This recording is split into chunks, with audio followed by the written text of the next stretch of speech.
श्री स्वामी समर्थ. धनु राशी 6 ते 12 एप्रिल साप्ताहिक राशी भविष्य. नमस्कार मित्रांनो, अमृतवाणी या चॅनलवर तुमचे मनापासून स्वागत आहे. आयुष्य कधी सरळ वाटेवर चालतं तर कधी अचानक वळण घेतं आणि त्या वळणावरच आपली खरी परीक्षा होते. तुम्हालाही असं वाटतंय का की काही गोष्टी तुमच्या हातात असूनही वेळ तुमच्या बाजूने नाहीये, की प्रयत्न खूप आहेत पण समाधान अजूनही दूर आहे? कधी तुम्हालाही असं वाटतं का की खूप प्रयत्न करूनही गोष्टी मनासारख्या घडत नाहीत? तुमच्या मेहनतीचं फळ नेमकं कधी मिळणार हा प्रश्न मनात येतोय का? चला तर मग सविस्तर जाणून घेऊ धनु राशीचे साप्ताहिक राशी भविष्य. व्हिडिओमध्ये पुढे जाण्याआधी कमेंटमध्ये श्री स्वामी समर्थ लिहा. स्वामी तुमच्या सर्व इच्छा पूर्ण करतील. हा आठवडा धनु राशीच्या लोकांसाठी थोडा विचार करायला लावणारा पण नव्या आशा निर्माण करणारा ठरणार आहे. आठवड्याच्या सुरुवातीला काही गोष्टी मनासारख्या न झाल्यामुळे थोडी अस्वस्थता जाणवू शकते, पण हळूहळू परिस्थिती तुमच्या बाजूने फिरताना दिसेल. या काळात तुमच्या मनात अनेक विचारांची गर्दी होईल. काही जुन्या आठवणी, अपूर्ण राहिलेली स्वप्न आणि काही नवीन संकल्प तुमच्या मनाला स्पर्श करतील, पण याच गोष्टी तुम्हाला अधिक मजबूत बनवतील. हा आठवडा तुम्हाला संयम, आत्मविश्वास आणि सकारात्मक विचारांची खरी ताकद दाखवणारा आहे. थोडा वेळ स्वतःसाठी काढा, मनाशी संवाद साधा आणि पुढच्या वाटचालीसाठी स्वतःला तयार ठेवा. हा आठवडा धनु राशीच्या लोकांसाठी थोडा भावनिक, थोडा विचार करायला लावणारा आणि शेवटी आशेचा किरण दाखवणारा ठरणार आहे. या काळात काही जुन्या आठवणी जाग्या होतील, काही नवीन अनुभव मिळतील आणि काही निर्णय तुमच्या आयुष्याला नवी दिशा देतील. करिअर आणि व्यवसाय. या आठवड्याची सुरुवात कामाच्या बाबतीत थोडी गोंधळाची वाटू शकते. काही कामे अचानक वाढतील आणि वेळेचं नियोजन थोडं बिघडू शकतं. त्यामुळे सुरुवातीला ताण जाणवेल, पण तुम्ही ज्या पद्धतीने संकटांवर मात करता तीच ताकद इथेही उपयोगी पडेल. कार्यालयात एखादं काम तुमच्यावर सोपवलं जाईल, जे सुरुवातीला कठीण वाटेल, मात्र हेच काम तुमच्या क्षमतेचं प्रदर्शन करण्याची संधी ठरेल. वरिष्ठ तुमच्याकडे बारकाईने लक्ष ठेवून आहेत. ते तुमच्या कामाचं मूल्यमापन करत आहेत, जरी ते लगेच व्यक्त होत नसेल तरी. कधीकधी सहकाऱ्यांशी मतभेद होऊ शकतात. तुमचा स्पष्ट स्वभाव इतरांना थोडा कठोर वाटू शकतो, त्यामुळे शब्दांमध्ये थोडी सौम्यता ठेवा. बोलताना संयम बाळगला तर नातेसंबंध टिकून राहतील.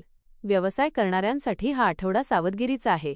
नवीन व्यवहार करताना घाई करू नका. एखादी ऑफर आकर्षक वाटली तरी तिचा नीट अभ्यास करा. जुने ग्राहक पुन्हा संपर्कात येऊ शकतात आणि त्यातून फायदा होण्याची शक्यता आहे. आठवड्याच्या शेवटी एखादी चांगली संधी तुमच्या हातात येऊ शकते. कदाचित नवीन प्रोजेक्ट, बढती किंवा कौतुकाचा क्षण वजा, त्यामुळे शेवट गोड होण्याची शक्यता आहे. आर्थिक स्थिती. आर्थिक बाबतीत हा आठवडा थोडा चढ-उतार घेऊन येणारा आहे. सुरुवातीला खर्च वाढल्यामुळे थोडी चिंता वाटू शकते. घरातील गरजा, कुटुंबासाठी खर्च किंवा अचानक आलेली जबाबदारी यामुळे बजेट बिघडू शकतं.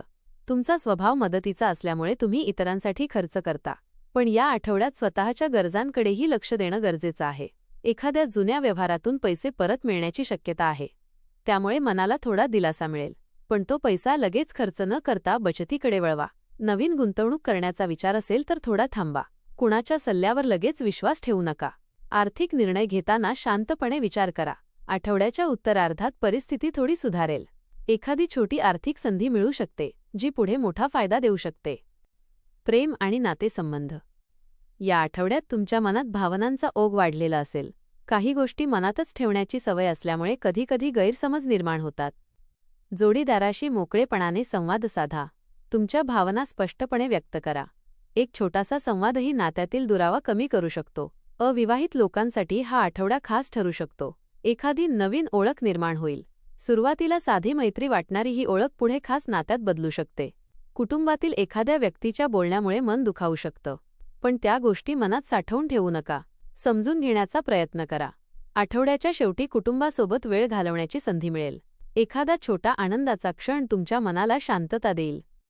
शिक्षण आणि विद्यार्थी जीवन. विद्यार्थ्यांसाठी हा आठवडा थोडा एकाग्रतेची परीक्षा घेणारा आहे.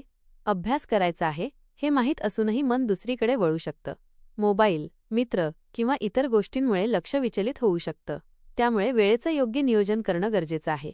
जर तुम्ही शिस्तीत अभ्यास केला तर हा आठवडा चांगले परिणाम देऊ शकतो. शिक्षकांचा सल्ला घेणं फायदेशीर ठरेल. स्पर्धा परीक्षांसाठी तयारी करणाऱ्यांनी मेहनत सुरू ठेवावी. कधीकधी थकवा जाणवेल, पण त्यावर मात करावी लागेल. एखादं नवीन कौशल्य शिकण्याची प्रेरणा मिळू शकते, त्यामुळे भविष्यासाठी नवी दिशा मिळेल. आरोग्य. आरोग्याच्या बाबतीत हा आठवडा साधारण आहे, पण मानसिक ताण थोडा जास्त जाणवू शकतो. जास्त विचार करणं टाळा. प्रत्येक गोष्ट मनावर घेऊ नका. थोडा वेळ स्वतःसाठी काढा. झोपेची कमतरता जाणवू शकते, त्यामुळे वेळेवर झोपण्याची सवय लावा. योग, प्राणायाम किंवा हलका व्यायाम केल्यास मन शांत राहील. आहारावर नियंत्रण ठेवा. पचनाच्या तक्रारी टाळण्यासाठी साधं आणि पौष्टिक अन्न घ्या. मानसिक आणि आध्यात्मिक स्थिती. या आठवड्यात तुम्ही स्वतःशी जास्त जोडले जाल. काही प्रश्न मनात निर्माण होतील आणि त्यांची उत्तरं शोधण्याचा प्रयत्न कराल. देवाची आठवण, प्रार्थना किंवा ध्यान यामुळे मनाला शांती मिळेल.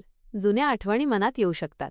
काही आनंददायी तर काही थोड्या वेदनादायी असतील, पण त्या आठवणींमधून शिकून पुढे जाणं महत्त्वाचं आहे. आध्यात्मिक गोष्टीकडे तुमचं आकर्षण वाढेल. उपाय: गुरुवारी पिवळ्या वस्तूंचं दान करा. गुरु बृहस्पतीची प्रार्थना करा.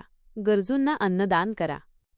हा आठवडा धनुराशीसाठी भावनांचा प्रवास, थोडा संघर्ष आणि शेवटी समाधान देणारा आहे. सुरुवातीला काही अडचणी येतील, पण त्या तुम्हाला अधिक मजबूत बनवतील. तुमच्या मेहनतीवर विश्वास ठेवा. परिस्थिती हळूहळू सुधारेल. नातेसंबंधांमध्ये प्रेम आणि समजूत वाढेल. आठवड्याच्या शेवटी तुम्हाला जाणवेल की प्रत्येक कठीण प्रसंग तुम्हाला काहीतरी शिकवून जातो. हा आठवडा धनुराशीसाठी संयम, आत्मविश्वास आणि भावनांचा सुंदर संगम घेऊन येणारा ठरेल. आठवड्याच्या सुरुवातीला काही अडथळे, थोडी अस्वस्थता आणि मनात गोंधळ निर्माण होऊ शकतो. कधीकधी वाटेल की आपल्या प्रयत्नांना योग्य दिशा मिळत नाहीये, पण हेच क्षण तुम्हाला अधिक मजबूत बनवतील. कामाच्या आणि आर्थिक बाबतीत सुरुवातीला थोडी धावपळ होईल, पण हळूहळू परिस्थिती सुधारताना दिसेल. एखादी चांगली संधी किंवा आनंदाची बातमी आठवड्याच्या शेवटी मिळू शकते, जी तुमच्या मेहनतीचं फळ ठरेल. नातेसंबंधांच्या बाबतीत संवाद खूप महत्त्वाचा ठरेल. मनातल्या भावना व्यक्त केल्यास गैरसमज दूर होतील आणि नात्यांमध्ये पुन्हा गोडवा निर्माण होईल. कुटुंबासोबतचे छोटे छोटे क्षण तुम्हाला मानसिक समाधान देतील. आरोग्याच्या दृष्टीने थोडी काळजी घेणं आवश्यक आहे, विशेषतः मानसिक ताण कमी करण्यासाठी. स्वतःसाठी वेळ काढून मन शांत ठेवण्याचा प्रयत्न करा. एकंदरीत हा आठवडा तुम्हाला शिकवण देणारा आणि पुढच्या यशासाठी तयार करणारा आहे. प्रत्येक अडचणीतून एक नवा मार्ग सापडतो याची जाणीव तुम्हाला होईल. शेवटी विश्वास ठेवा. तुमची मेहनत आणि सकारात्मक विचार तुम्हाला नक्कीच योग्य ठिकाणी पोहोचवतील. धन्यवाद.